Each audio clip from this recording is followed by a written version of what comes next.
In this video, we'll be looking at Microsoft PowerCat Code Review tool. This tool is used for reviewing the Power Apps for performance, accessibility, design, UX, controls, runtime errors, data source related errors in a holistic way. The solution is available at this location, and it would take you to the GitHub folder where you would have a managed solution to download and upload it into your environment. Before we get into the tool itself, I want to give you a quick rundown of the available tools within Power Platform. Most of it is something that everyone is aware of it. App Checker, Object Checker, Solution Checker are built-in tools that you could utilize for various purposes related to app performance, app usage, tracking formula errors, and stuff like that. There is Monitor, there's Performance Insights, and app usage as well within the Power Platform. For model-driven apps, you would use a diagnostic tool for real-time diagnosis of the events and runtime errors, performance, and so on and so forth. Likewise, you could use Azure Insights. You create an instrumental ID in Azure Insight and plug that in into Canvas app, and then the app would push those logs into the Azure Insight. You could use Azure Monitor for enterprise-grade tracking and monitoring of your solutions and assets.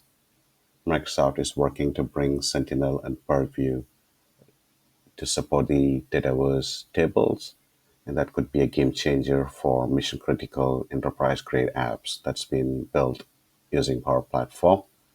It would give you access to security info, event management, and orchestration of automated responses of those events as well.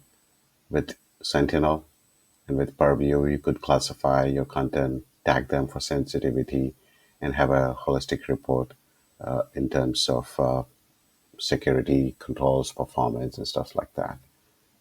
Now let's get into the tool itself and see how it works. I'm in my Power Platform environment. I'm at the solution page. And if I go to the manage solution, I've uploaded this solution file, which is from GitHub. And make sure that you have a look at the versions because this is a dynamic content and it keeps updated by the CAT team, adding new features and changes. One of the prerequisites for this to be uploaded is Creator Kit app again solution. It's built by the CAT team again. Now, if I get into the solution, there's a lot of objects in here. And what we would be interested in this couple of apps. One is the core review app tool, which is a Canvas app. The other one is an admin model-driven app where you do the configurations, which is available in this tool. Now, if I apply this app, it would take us to the code review tool.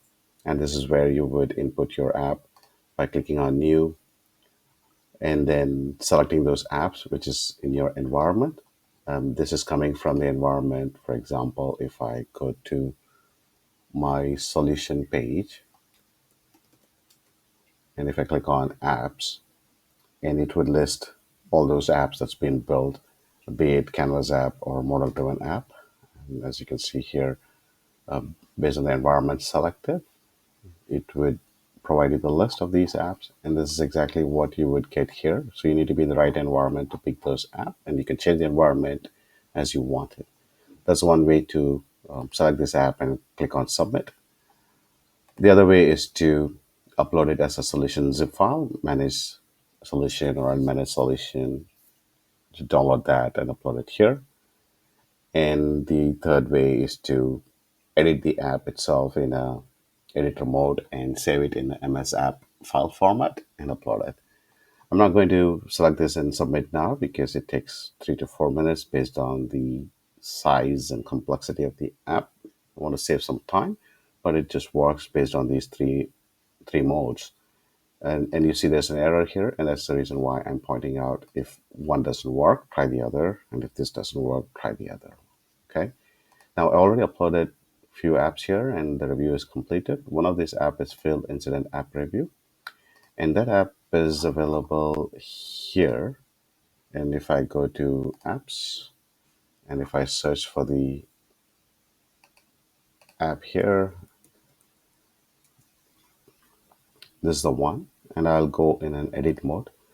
We would not be spending any time or more time on this app itself, on what the app does, but I want to just give you a quick overview of what this app has inside in terms of screens and configurations, controls, formulas, objects, collections, variables, stuff like that. Then if we go to this review tool, it'll be easy for you to comprehend, the insights that this tool has been generating, right? Now, coming back to the app itself, while it is opening, what I will do is I will open the code review, which has been completed. And if I click on review, it would take us to the screen and you would get all this information. And there are a few menus here. One is the review checklist itself, where it gives all the details about the components within the app or the objects within the app. And is it based on coding standards? Is there an opportunity to improve? If there is an error, it would highlight in red. And if it's green, it gives you the best practices that has been followed. And likewise, there is an app checker result here, which we would see it in Canvas app anyways, and it gives you all those details and next best action that you wanted to take. For example, it also points to the controls where you need to have a look at that as well. And now is probably the right time to see the app component itself, and the app is available now here. And if I click on App Checker, I would get this result. And these are all available within the code review tool itself. Right. Now, what I wanted to show in this app is not the app itself. There's a monitoring tool which you could use as well. Uh, the app has variables, collections, global variables. It has an Excel file with some data in there. Otherwise, I'm using collection to save most of the transaction in memory because the field agent would be on the field and it would be data sensitive to upload contents into Dataverse and other data sources from the field with limited internet and network. And it has about 5 to 6 screens in here, and every screen has various formulas and objects in there as well. And that's exactly what this tool is querying and providing you those details, right? In this menu, you would get details about the settings. Typically, you would go to the app here and click on settings, and you would want to enable some of those features, which is for performance. One of them would be often load form or page in screen memory. And this is the one that you want to enable. But keep in mind, some of those performance improvement settings could probably also be an anti-performance pattern based on what the app does, right? So that's very important. One shouldn't just blindly go ahead and enable all of these settings and features. So please test it in real time in your testing environment, how it performs after you enable those settings. Now, coming back to the app review tool itself, you would get those settings. And as you can see, this has been disabled, and that's what we saw there. So you don't really need to go to the app and keep looking and comparing. I'm just giving you the context on where this is taking the details from, right? But otherwise, I would just be here. I don't even need to see the app. I can pretty much review this code and provide the details to the developers to go and fix it. It captures various other details in terms of the collections, control types, and screens and components. And in this particular page, it would list down the entire app in terms of screens, and I could drop down based on the screens and have a look at what's the code looks like, where the problem is, and I can go to that place directly.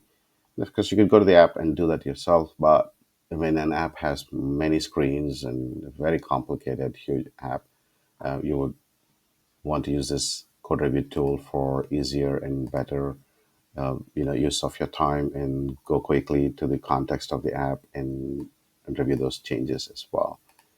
And it has options for you to drill down deep into the code itself. And there are various recommendations for you to add into your app, which you could do here as well, right? We're not going to go deep into this one. This is something for you to try it yourself and see how it works.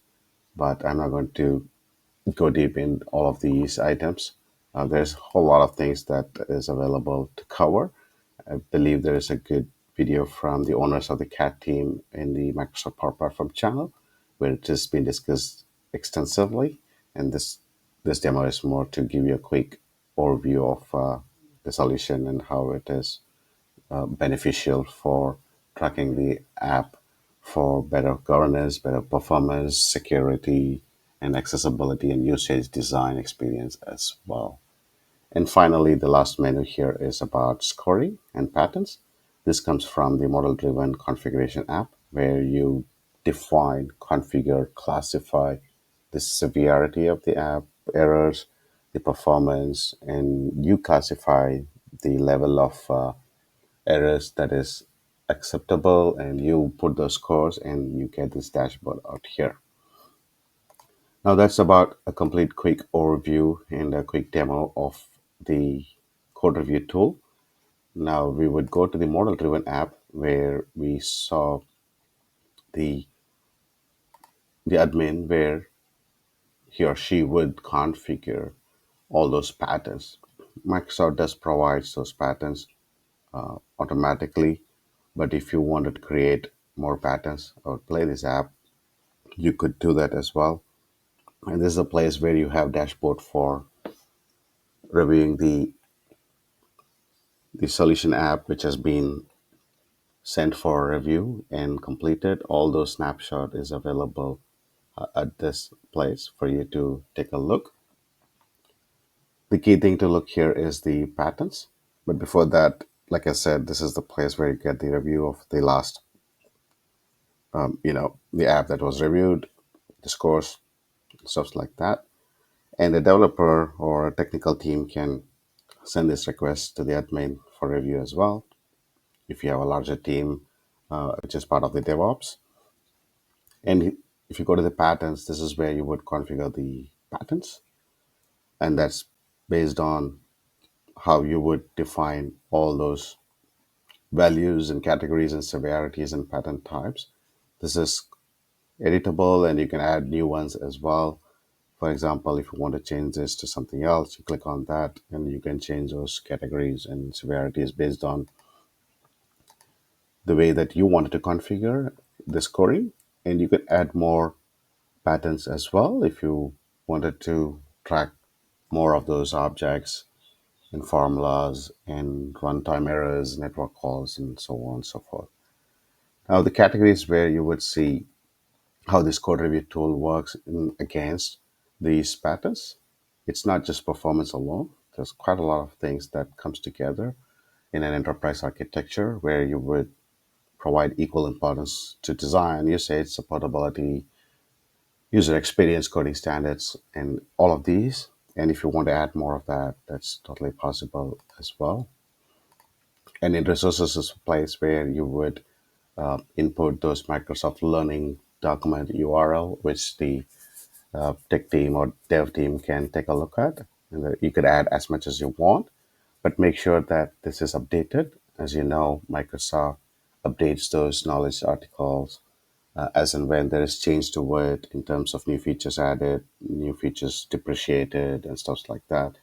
Where this would be visible within the code review tool is somewhere. If I come here, if I click on this, and if I click on view detail, there is this learning resources, and that is coming from the configuration that's available out here. And this is more for the admin to configure, but pretty much as for code review, you would pretty much be here in this Canvas app and have a go at the app and get those insights and take next best action. I believe this tool is really time saving and very good and great in terms of having a 360-degree view and control of your app. I hope this was useful and try it out and see how it works in your environment. Thank you.